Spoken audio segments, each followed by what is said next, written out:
I had bought surprise gifts for my daughter's birthday. I took her favorite cake and went to her house. I rang the doorbell joyfully. There was the excitement of the first day in me, of course, and I expected the same from her. But when she opened the door, it was as if she had met an enemy, as if she didn't want to see me. "Ah, is that you, Mom?" she whispered softly without even looking at my face. But before we continue, check whether you're subscribed to the channel, and write in the comments where you're watching from.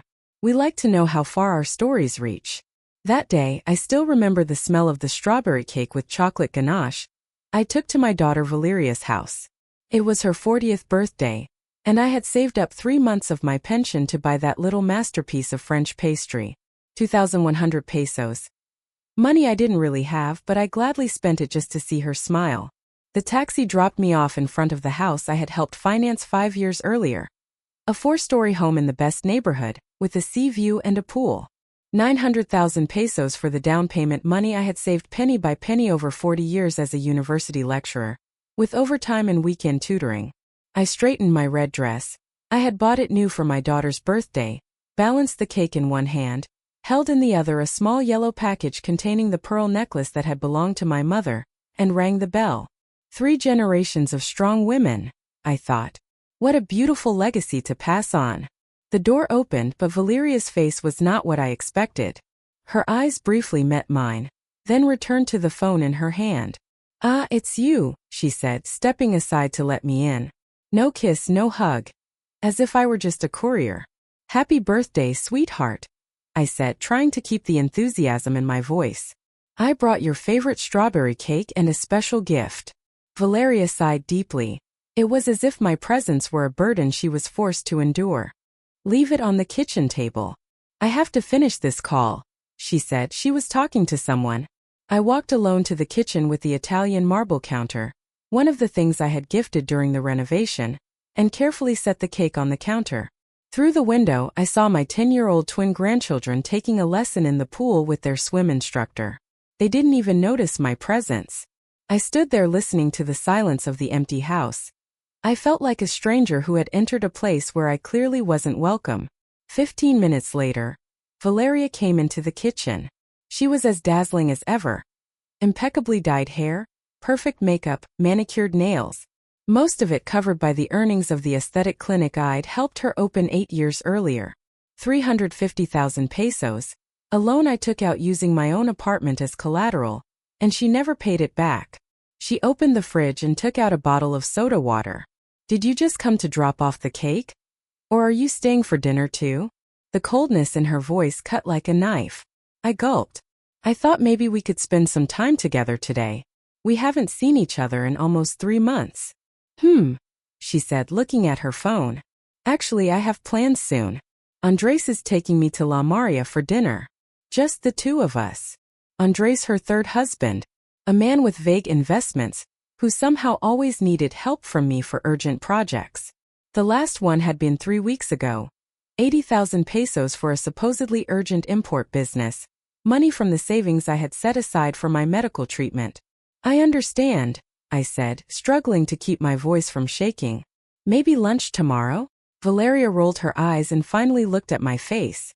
Her face was tight, as if she'd been holding back something she'd wanted to say for a long time. "Mom, we need to talk," she said, pointing to the high stools around the kitchen island. I sat.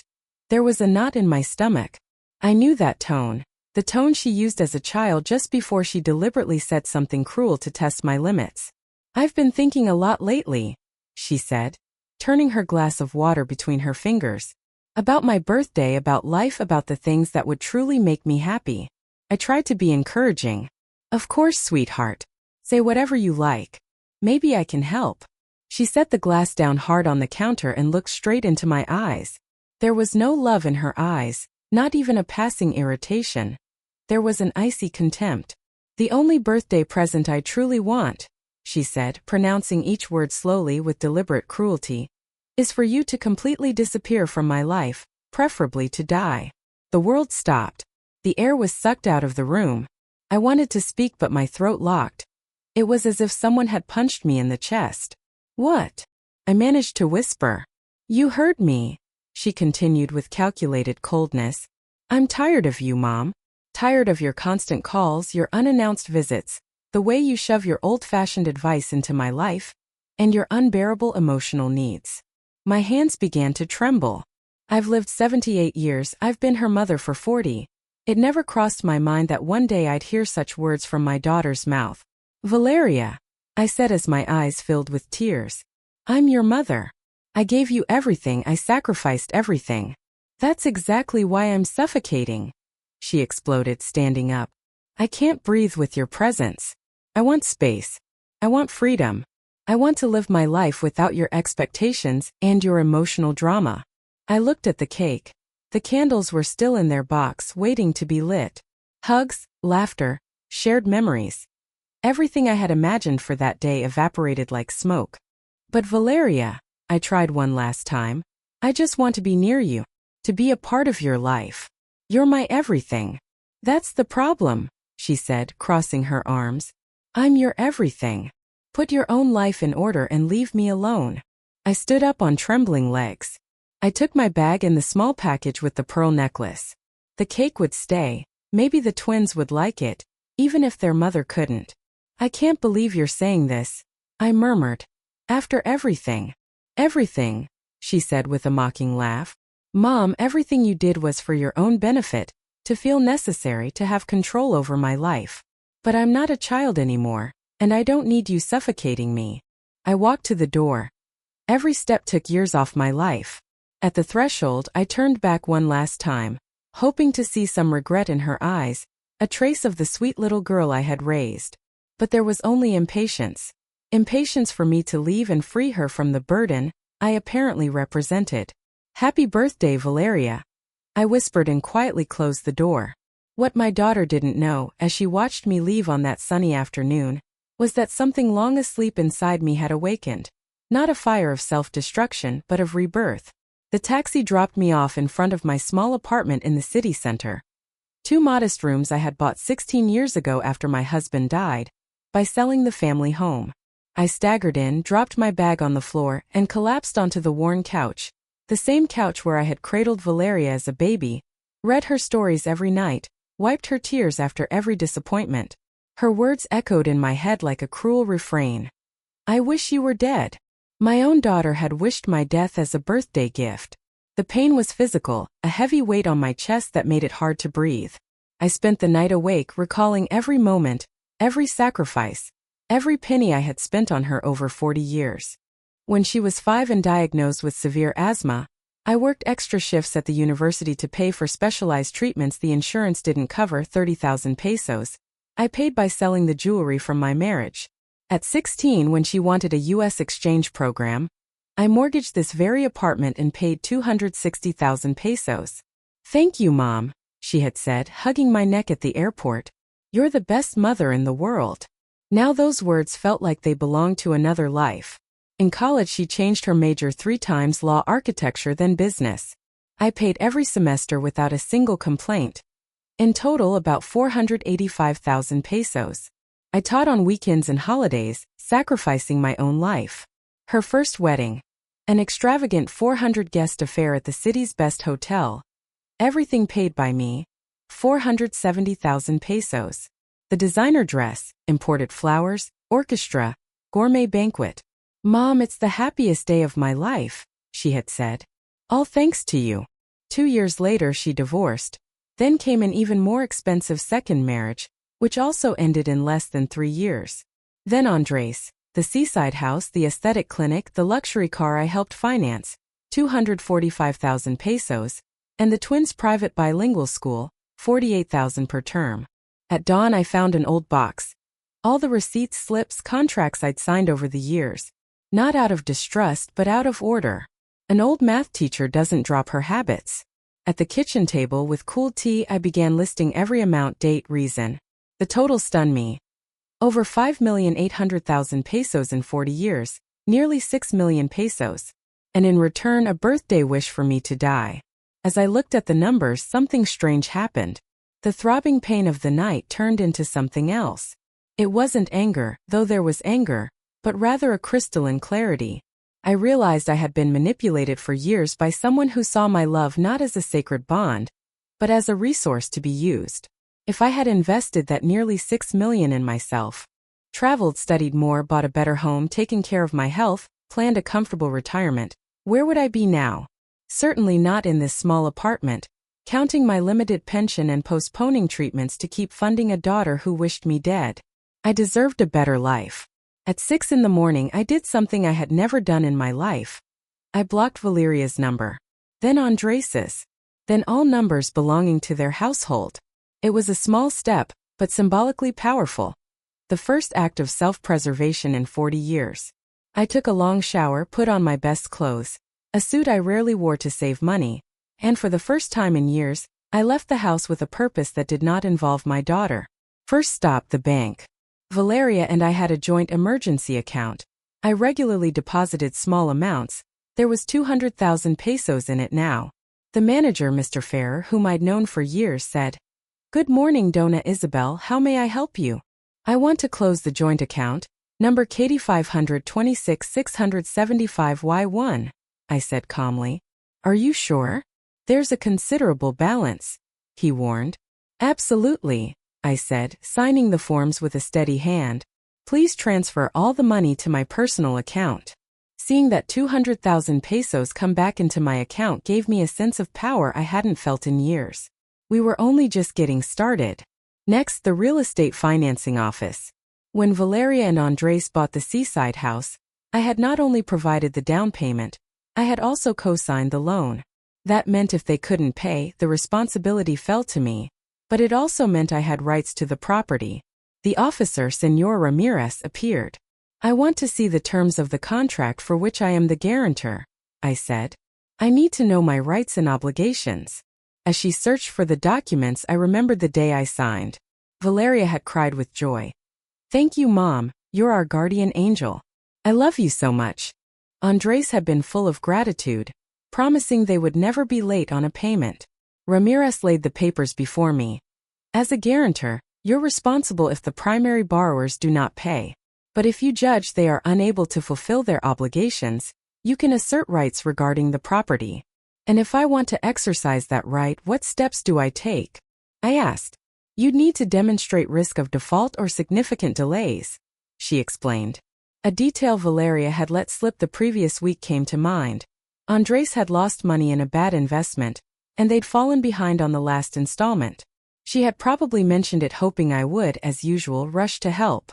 I collected the necessary copies and asked for a meeting with the legal department. When I left the office, I felt an odd lightness. For 43 years I had lived for Valeria. I had sacrificed my dreams, my money, my time, my health. And what did she give me? "My birthday wish is that you die." My next stop was New Horizons, a travel agency whose brochures I had secretly saved for years, New Beginnings for the Third Age. A young consultant, Teresa, said, "How can I help?" "I saw your program for retirees abroad," I said. "I want full information on how an 80-year-old woman can start a new life in Spain." The following days were a roller coaster of secret preparations and emotions. Every morning I woke up with pain, determination, and something I hadn't felt in a long time, hope. It was as if I had woken from a long sleep in which I lived only to meet my daughter's whims. And now, for the first time, I was living for myself. On Tuesday, my phone rang insistently, Valeria. I didn't answer. She called 5 more times, leaving increasingly irritated messages. "Mom, we need to talk." "Mom, are you okay? The twins have a school presentation on Thursday, and you need to watch them afterward." "Mom, I'm starting to worry." The irony didn't escape me. The woman who had wished me dead on her birthday was now worried that I wasn't answering, not because she missed me, but because she needed something. On Wednesday, my neighbor and friend of 40 years, Beatrice, came to visit. "Isabel, you look different. Did something happen?" she asked. I told her everything. The words on Valeria's birthday, the plans I was making. She listened in silence, her eyes filled with tears. "I can't believe Valeria said such things," she said. "The most painful part is that she said it as if it were the most natural thing in the world," I replied. "Are you really going to Spain?" "Yes," I said resolutely. "I already bought the ticket. I'm leaving next week." She held my hand. "All my support is with you. What Valeria did is unforgivable." I need your help with something special, I said in a low voice. I explained my plan. I wanted Valeria to believe I was dead, at least for a while. Beatrice would be my accomplice, the one who would find my empty apartment and deliver my farewell letter. Brilliant, she said with a sly smile. That ungrateful girl will finally understand what it means to lose you. Will you help me? Of course. In fact, I think this is exactly the shakeup Valeria needs. That night I wrote the most important letter of my life. The letter that would change everything forever. I wrote, erased, and rewrote for hours to make sure it said exactly what I wanted. Dear Valeria, I began. You asked as a birthday gift that I disappear from your life. I've decided to grant your wish. By the time you read this letter, I will already be far from here, beginning the life I should have lived years ago, instead of sacrificing everything for you. I listed every penny, every sacrifice, every opportunity I'd lost by always being available.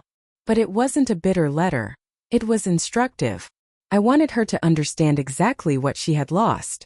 With this letter, I continued, you will find all the legal documents I signed this week, the change to my will, the cancellation of the supplemental health insurance I paid for you, the notice that as guarantor of your mortgage I have decided to exercise my rights due to your recent financial instability, and the closure of all the benefits you received from me.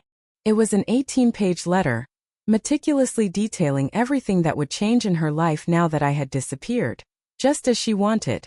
Life will be much easier without me, I concluded. But it will also be much more expensive. I hope it's worth it. On Thursday, as I packed my most important belongings into 2 suitcases, Valeria called again. I didn't answer. She called 4 more times, leaving increasingly desperate messages. In the last one, her voice sounded genuinely distressed. Mom, please call me. Something happened.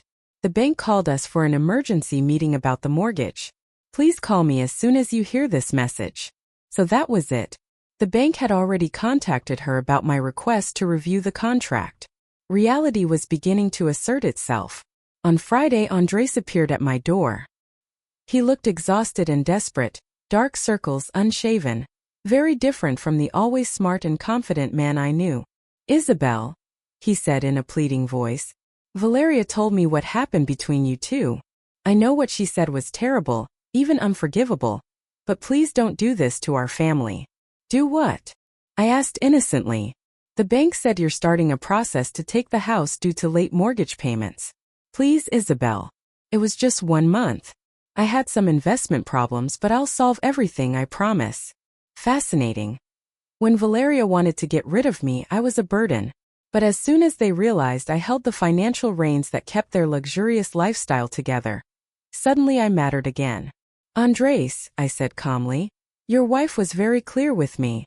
My presence in her life is a burden she doesn't want to bear. I'm simply respecting her wishes. But Isabel, you know how Valeria is when she's angry. She didn't mean it. She didn't mean it? She sounded quite convincing when she wished my death as a birthday gift. He lowered his head. He knew he had nothing to defend the indefensible. Please, he insisted, give me a chance to fix this. I'll talk to Valeria. I'll make her see how wrong she is. It's too late, I said, slowly closing the door. Kiss my grandchildren for me. Saturday was my last day in the city where I had spent much of my life. I said goodbye to places that had been important to me. The university where I taught for 38 years, the park where I took Valeria as a child, the church where I married her father. It was my quiet farewell to a life lived entirely for others. Sunday would begin a life I would finally live for myself. On Sunday morning, as planned, Beatrice knocked on my door. She brought fresh coffee and a conspiratorial smile that filled me with energy. Ready for your great escape? She asked with a wink. More than ready, I said, dragging my suitcases to the door. Do you have the spare keys to my apartment? Here they are, she said, showing the set of keys I had given her the night before. And I have the letter for Valeria and all the documents you're going to leave. We had planned everything meticulously. Beatrice would wait until Tuesday to go to Valeria's apartment and deliver the documents, pretending she had found my apartment empty and was worried about my disappearance. Remember, I told her as we waited for the taxi, you have to look genuinely worried. Tell her I didn't answer the phone for 2 days, that you knocked and I didn't respond, and that when you used the emergency keys you found the apartment empty and the letter. Don't worry, Isabel. I did amateur theater for 20 years. It will be the performance of my life, Beatrice said with a mischievous smile. The taxi arrived right at 6 in the morning. While the driver loaded my suitcases, I took one last look at my apartment. I had lived there for 15 years, but strangely I felt no nostalgia. It was as if I were finally freeing myself from a prison I had built with my own hands. Airport? The driver asked. Airport, I said, and I felt as if those two words marked the beginning of my new existence. The flight to Barcelona was long but calm. For the first time in years, no one knew where I was. No one could call me to ask for favors, money, or time. It was an intoxicating sense of freedom I hadn't felt since before I became a mother. During the nearly 12-hour flight, I wrote in my journal everything that had happened over the past week. Every detail, every emotion, every decision that had brought me to that moment suspended in the sky between my past of self-denial and my future of self-discovery. For the first time in 40 years, I wrote, I am doing something entirely for myself, without calculating how it will benefit Valeria. It's terrifying and liberating at the same time. I arrived in Barcelona on Monday morning local time. A representative from the travel agency was waiting for me at the airport, holding a sign with my name. He was a young, kind man named Miguel, who spoke Spanish with a strong Catalan accent. Señora Isabel. He greeted me with a genuine smile. Welcome to Spain. I hope you're ready for a new adventure. More than ready, I replied, and for the first time in weeks, my smile was completely genuine. Miguel took me to a small but charming furnished apartment in the Gothic Quarter, which the agency had rented for a month while I decided whether to stay permanently. It was on the third floor of a centuries-old building with windows overlooking a tree-lined square and flowered balconies on neighboring buildings. Here is all the information about the city, Miguel said, handing me a thick folder. Recommended restaurants, cultural activities, social groups for expats, Catalan classes, medical contacts if needed. I also scheduled a meeting with a financial advisor for Wednesday to help with paperwork if you decide to stay permanently. That afternoon, after a short rest, I did something I hadn't done in years. I went out for a walk with no destination, no schedules, no commitments, no one expecting me to solve their problems. I wandered the narrow, winding streets of the Gothic Quarter, marveled at the medieval architecture, the little corner cafes, the artisan shops. I sat in a square and ordered a café con leche and a portion of churros. I ate slowly, savoring every bite, watching the pigeons, the tourists, the locals. A strange feeling began to form in my chest. It wasn't sadness, it wasn't guilt. It was peace. As I walked back to the apartment in the late afternoon, I mentally calculated how much I had spent on Valeria in just the past 5 years. The down payment on the house, payments for the clinic, the car, the kids' school, the constant emergencies. At least 2.3 million pesos. Money I could have used to travel the world, to live comfortably, to realize the dreams I had postponed for decades. Instead, I gave it all to a daughter who saw my love as a burden and my presence as an encumbrance. At 8 in the evening in Barcelona, it would have been 2 in the afternoon in Puerto Vallarta. Beatriz would be getting ready to go to Valeria's apartment to deliver the letter that would change everything. I sat on the small balcony of my temporary apartment, sipping a glass of Spanish red wine, and waited. I knew that in a few hours my phone would start ringing desperately. Valeria would finally understand what it truly meant to lose me. At midnight, my phone began to vibrate insistently. It was Valeria. I let it ring until it stopped. It immediately rang again and again and again. On the 5th try, I answered. "Mom!" she cried, her voice choked with tears. "Where are you? Beatrice came to the house with a letter from you. She said you disappeared. What's going on? What kind of madness is this?" "Hello, Valeria," I replied calmly, watching the lights of the old city as I spoke. "Did you read the letter?" "Yes, I read it. Are you crazy? How could you do this to us? Where are you?" "I'm exactly where I need to be, far from you, just as you wished. But I didn't want that. I didn't want you to actually leave. I was just angry, frustrated." There it was. Valeria's typical tactic. Minimize the harm she had caused, make me feel guilty for reacting to her cruelty. "Did you not mean it when you told me that your greatest birthday wish was for me to die?" I asked. "Because you sounded quite convincing." I was just under a lot of stress. Andres lost money in an investment. The kids are having problems at school. The clinic isn't doing well. I shouldn't have taken it out on you. You're right. You shouldn't have. But it's done and words can't be unsaid. But Mom, please come back. We need you. I need you. How interesting. Now she needed me. Now that she had read the letter detailing all the financial benefits she had lost. Now that she knew she could lose the house. Now that she realized she would have to pay for her own supplemental health insurance and find someone to watch the twins when she wanted to go out. Do you need me, or do you need my money? I asked directly. There was a long silence on the other end of the line. I need you, she finally murmured, but her voice wasn't convincing. Valeria, for 43 years I lived for you. I sacrificed my dreams, my money, my time, my opportunities, and when I finally needed to feel that you loved and valued me, you told me you wished I were dead as a birthday gift. Those words broke my heart in a way that can never be repaired. I'm so sorry, Mom. I'm truly sorry. Apologies aren't enough, Valeria. The damage is done. And you know what? Maybe it was the best thing you could have said to me, because it finally opened my eyes and made me realize I've lived my whole life the wrong way. What do you mean? I mean that for the first time in decades, I'm living for myself, and it's wonderful. Where are you, Mom? Please tell me. Valeria pleaded, her voice choked with tears. The twins are asking for Grandma. They don't understand why you disappeared. How fascinating that now that I wasn't available, my grandchildren suddenly missed me. All these years when I canceled my plans to watch them, bought them expensive gifts, took them to the park while Valeria went shopping, well, that was just expected of me. But now that I was gone, my absence was felt. The children will be fine, I replied, looking at the Barcelona stars. They're resilient. They will learn that actions have consequences, and that hurtful words can destroy relationships forever. But Mom, please, you can't just disappear like this. What if something happens to you? What if you get sick? How will we know? Now my well-being was a concern. How convenient, Valeria. In the last 3 years I had 2 episodes of high blood pressure that put me in the hospital. How many times did you visit me? None. You always had something more important to do. That's not true, she protested weakly. It is true. The first time I called you from the ER. You said you couldn't come because you had a party at a friend's house. The second time it was Andres's birthday and you were celebrating. The silence on the other end confirmed she remembered perfectly. I thought it wasn't serious, she murmured. Of course, because my health was never a priority for you, but my checks were. It's not about the money, Valeria shouted.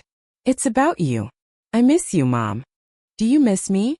Or do you miss having someone available 24/7 to solve your problems? I hung up without waiting for an answer. The phone rang again, but this time I put it completely on silent. I needed peace to enjoy my first night of freedom in a new country. The following days were a constant discovery, not just of Barcelona but of myself. Parts of my personality, interests, and desires that had slept for decades while I lived for Valeria woke up one by one, like flowers after a long drought. I discovered I loved Gothic architecture, and could spend hours admiring the details of the Barcelona cathedral. I realized I had a talent for languages and that Catalan, with its similarities to Spanish, wasn't as difficult as I imagined. I rediscovered my love of mathematics, something I had taught for years, but hadn't practiced for pleasure in a long time. On Wednesday, I had my meeting with the Spanish financial advisor. Mr. Don Rafael, an older gentleman, helped me understand all my options for permanent residence in Spain. With your current savings and your Mexican pension, he explained, you can live comfortably here for many years. Spain has excellent health programs for retired foreigners, and the quality of life in Barcelona is exceptional. For the first time in years, I spoke openly about my finances without worrying about saving money for Valeria's emergencies. It was liberating to calculate my expenses based solely on my own needs and desires. You can also invest part of your savings here in Spain, Don Rafael continued. Returns are stable and safe. In 5 years, you could significantly increase your assets if you invest wisely. Increase my assets? How many times had I had that opportunity, but chose instead to spend the money on my daughter's whims? Anything else I should know? I asked. We have many clients in situations similar to yours. the advisor added with a compassionate smile. Older people who came to Spain seeking a new beginning after complicated family relationships. You're not alone in this experience. That comforted me deeply. I wasn't the only mother who had been manipulated and discarded by an ungrateful adult child. There was a whole community of people who had chosen their own happiness over the toxic demands of their families. On Friday, I joined a walking group for senior expats. There were 18 people, all between 65 and 80, all seeking adventure and new experiences. During the walk in the hills around Barcelona, I began a conversation with an Italian woman named Luisa, who had arrived in Spain 3 years earlier. "What brought you here?" she asked as we admired the panoramic view of the city. "A daughter who told me her greatest birthday wish was for me to die," I answered without filters. I no longer had the energy to soften reality. Luisa's eyes widened. "Are you serious?" "Completely. After financing her house, practically raising her children, and sacrificing my retirement for her needs, she told me my presence in her life was an unbearable burden." "My God," murmured Luisa. "What did you do?" "I disappeared from her life and here I am." Luisa smiled with admiration. "You're very brave. It took me 7 years to decide to distance myself from my toxic family." Throughout the walk, Luisa and I shared our stories. She had come to Spain after realizing that her adult children only contacted her when they needed money for vacations, new cars, or whims. When she decided to set boundaries, they called her a selfish mother and threatened to keep her from seeing her grandchildren. "The first months were hard," Luisa confessed as we descended a tree-lined path. "Guilt consumed me. I thought maybe I really was selfish, that a good mother must always sacrifice herself for her children." "What changed your perspective?" I asked. "I realized my children never asked if I was happy, whether I had enough money for my own needs, or whether my constant sacrifices were hurting me.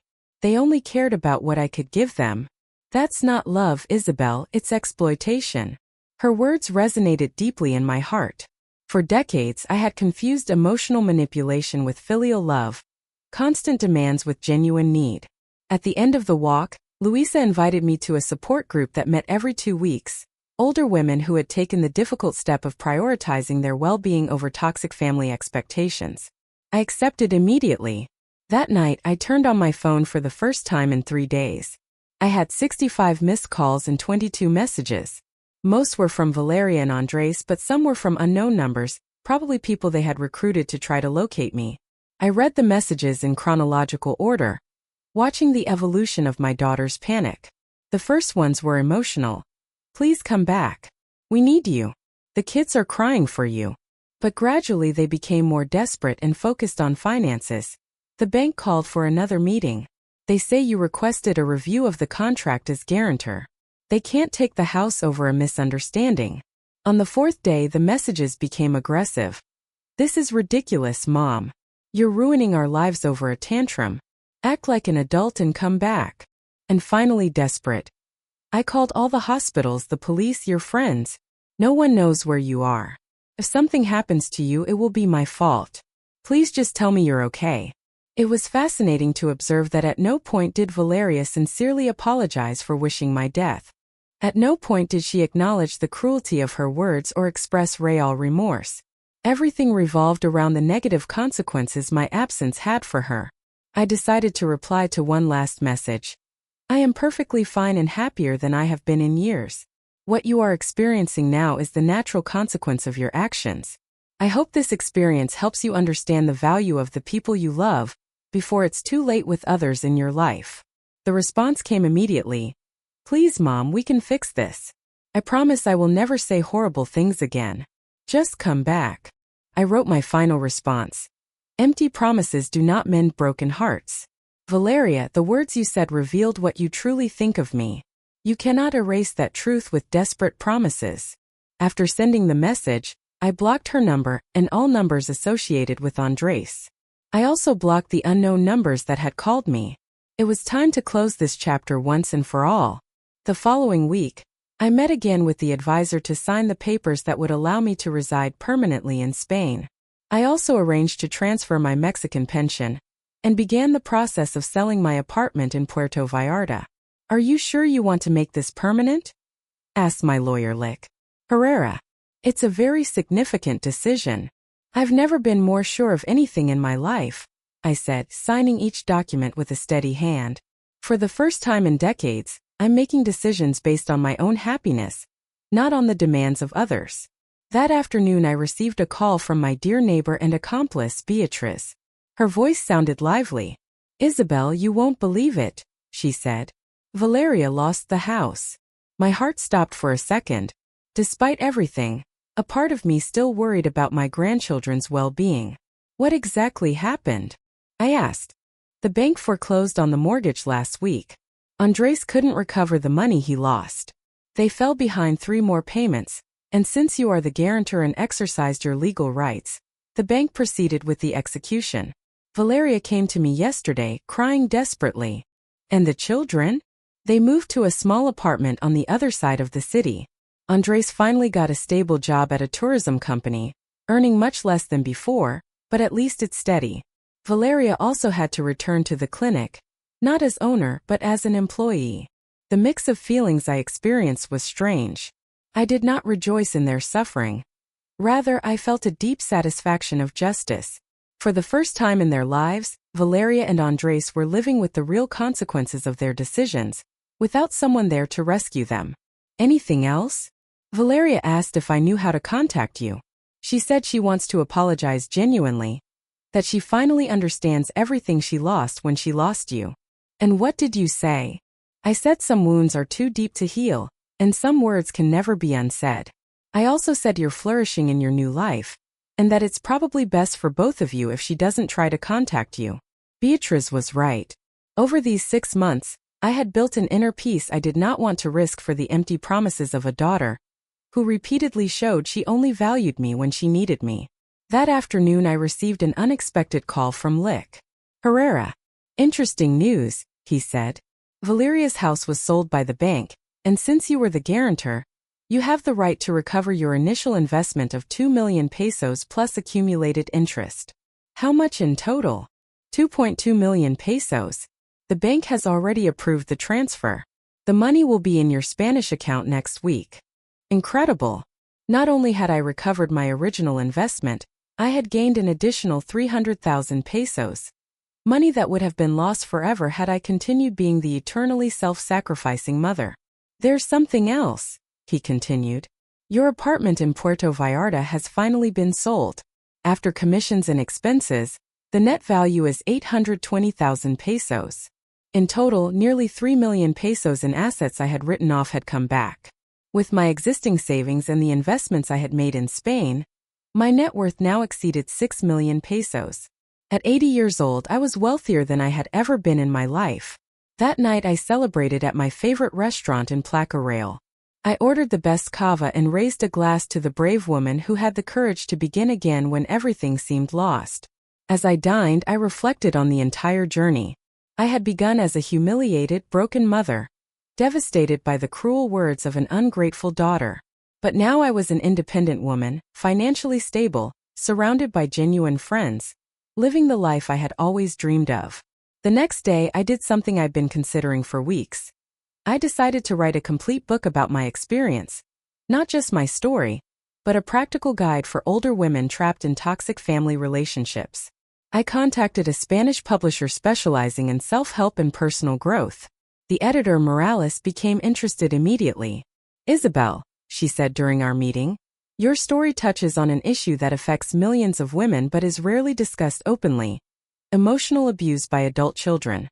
I spent the next 3 months writing When Love Hurts, Breaking Free from Family Abuse After 70. Not only my personal experience, but also strategies for recognizing manipulation, setting healthy boundaries, and finding the courage to prioritize your own well-being. 9 months later, the book was published and became a bestseller in several countries in Europe and Latin America. The letters I received from readers were extraordinary. My 42-year-old son lives in my house, doesn't pay rent, and insults me when I ask him to look for a job. Now I can finally say no. Your story helped me understand that true love doesn't demand self-destruction. I sold my big house and moved to a small apartment I can afford without depending on my children. For the first time in years, I sleep in peace. But the letter that moved me the most arrived a year after the book's publication. It was from a young mother named Natalia. "Ms. Isabel," she wrote, "I'm 32 and my mother is 67. She has sacrificed her entire life for me and my siblings. After reading your book, I realize we are treating her exactly like Valeria treated you. Your story opened my eyes and made me understand that I was repeating a toxic pattern that could destroy my relationship with my mother forever. Yesterday I called my mother and apologized for all the years I took her for granted. I also told her I want to help her realize her own dreams instead of expecting her to always be available for mine. Thank you for helping me understand this before it was too late." I cried with joy reading that letter. My pain had served to help other families avoid the same destruction. 2 years after my arrival in Spain, I found a physical letter in my mailbox. The handwriting on the envelope was familiar, but I couldn't identify it immediately. When I opened it, my heart sped up. It was from my grandchildren, now 13 years old. "Dear Grandma Isabel," they wrote in teenage scrawl, "Dad told us the truth about why you left. He said Mom said very cruel things to you, and that's why you decided to start a new life far from us. We want you to know that we miss you very much, and that we understand why you left. We also want you to know that we're proud of you for being so brave. When we're older, we'd like to visit you in Spain if you want to receive us." The letter included drawings they had made of me, living happily in the streets of Barcelona. I cried for an hour after reading it, not out of sadness, but out of the understanding that my decision to preserve my dignity had been the right one, even if it meant distancing myself from people I loved. I decided to respond to them. "My dear grandchildren," I wrote, "your words are the most beautiful gift I've received in years. I love you deeply and will always love you no matter the distance. When you are older and can make your own decisions, the doors of my heart and my home will always be open to you. Until then, please know that Grandma is living a full and happy life, surrounded by beauty and peace. Keep the love you feel for me, but also learn from this experience. Words have the power to build or destroy, and relationships are based on mutual respect, not one-sided sacrifice. I love you with all my heart." Today, 3 years after that terrible birthday that changed my life forever, I am sitting on the balcony of my new apartment in Barcelona, bought with my own money, gazing at the Mediterranean as I write the final lines of my story. I am 81 years old with a net worth of over 6 million pesos, a best-selling book translated into 8 languages, dear friends from all over the world, and an inner peace I never thought I would feel again. Valeria asked as a birthday gift that I disappear from her life. I granted that wish in the most extraordinary way. What she never calculated was that in losing me, she not only lost a mother who loved her unconditionally, but also the person who had kept her world financially stable for decades. Last week I received an email from Valeria, the first direct contact in 3 years. "Mom," she wrote, "I read your book. I never imagined how much I hurt you, how much you sacrificed for me, how much I took you for granted all my life. I'm not asking you to come back or to forgive me. I just want you to know that I finally understand what you tried to teach me, even if in the hardest way. I hope you are happy in your new life, because you deserve all the happiness in the world." I didn't reply to the email. Some bridges once burned cannot be rebuilt. But I kept her words in my heart, not as a victory, but as confirmation that all pain can eventually transform into wisdom. My disappearance was my gift to her. My new life was my gift to myself. And it was worth it. Every tear, every sacrifice, every moment of pain that brought me here. Because sometimes the only way to save yourself is to have the courage to lose yourself completely, to be reborn as the person you were always meant to be. Now, if you like this story, click on the next video that's appearing on the screen, because in it there's a tale of betrayal and a twist like you've never seen before. The end.